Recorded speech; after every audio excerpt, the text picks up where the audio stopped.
Hello everyone, welcome to this channel. তোমরা অনেকেই যখন কলেজে অ্যাডমিশন করাতে গেছো, তোমাদেরকে না হলে তোমাদের গার্জেনদের অনেকেই মানে যারা অ্যাডমিশন সেলে বসে থাকেন বা কোনো ফ্যাকাল্টি বা কোনো ইউটিউবার বা কোনো কাউন্সিলর, সবাই এই ব্যাপারটা নিয়ে খুব বেশি ব্রেন ওয়াশ বা মিসগাইডও করে আমি বলতে পারি।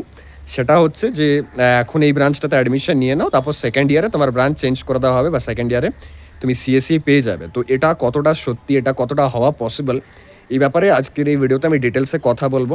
আর তোমরা যেরকম অলওয়েজ সাপোর্ট করে এসছো আমাকে, আশা রাখছি যে এরপরও সাপোর্ট করবে। চ্যানেল সাবস্ক্রাইব করে দিও, ভিডিও লাইক করো, নিজেদের বন্ধুদের সাথে শেয়ার করে দিও। দেখো, ফ্যাক্টর ইজ দ্যাট না কি সেকেন্ড ইয়ারে গিয়ে পর branch change possible, that's possible after all.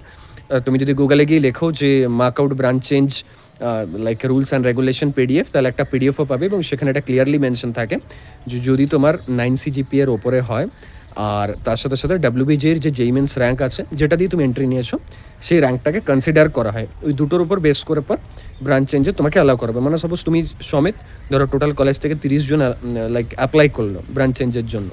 এবার ওখানে দেখা হবে যে তার সিজিপিএটা সব থেকে বেশি আছে, ধরো 3টে সিট আছে, তো কোন 3জনের সব থেকে বেশি সিজিপিএ আছে আর কোন 3জনের ডাব্লিউবিজেই বা জেই মেন্সের র্যাঙ্কটা ভালো, তার উপর বেস করে অ্যাকচুয়ালি তাদেরকে সেকেন্ড ইয়ারের যে ব্রাঞ্চ চেঞ্জ সেটাতে অ্যালাউ করা হয়। It's the reality according to rules. Now the problem is that না কি আগে এরকমই হতো, হয়েওছে, অনেকজনের সাথে হয়েছে, নাম্বারটা কম বাট স্টিল হয়েছে।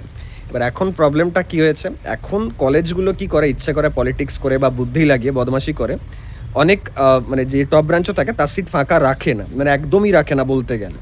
আর ধরো কেউ বলছো যে সিট ছাড়বে, তো সেই সংখ্যাটাও কম, কারণ সবাই ম্যাক্সিমাম জন কী করে, ডিপ্লোমা দিয়ে যারা বিটেক এন্ট্রি করে তারা তো সেকেন্ড ইয়ারে গিয়ে পরই জিলেটার থ্রু দিয়ে ল্যাটারাল এন্ট্রি নেয়, তাহলে কোনো না কোনোভাবে তাদেরকেও ওই মানে ডোনেশন নিয়ে পর ডিরেক্ট অ্যাডমিশন করে দেয় ওই সব সিটগুলোতে। তো পরিমাণটা খুব কম, মানে না হয় বললেই চল। তোমাদের যারা ম্যাক্সিমাম মিসগাইড করে না, তারা মানে এটা এইসব রিয়েলিটি জানে না, তারা মুখের উপর বলে দেয় হ্যাঁ সেকেন্ড ইয়ারে ব্রাঞ্চ চেঞ্জ হয়ে যাবে, but to be very genuine হয় না। মানে তুমি বিনা মতলব এক্সপেকটেশন করে রাখবে, তারপর দেখবে যে হলো না। তো সেই জন্য আমি আগে থেকেই বলে দিলাম, তো যে ব্রাঞ্চটাতেই পড়ছো ভালোভাবে পড়ো।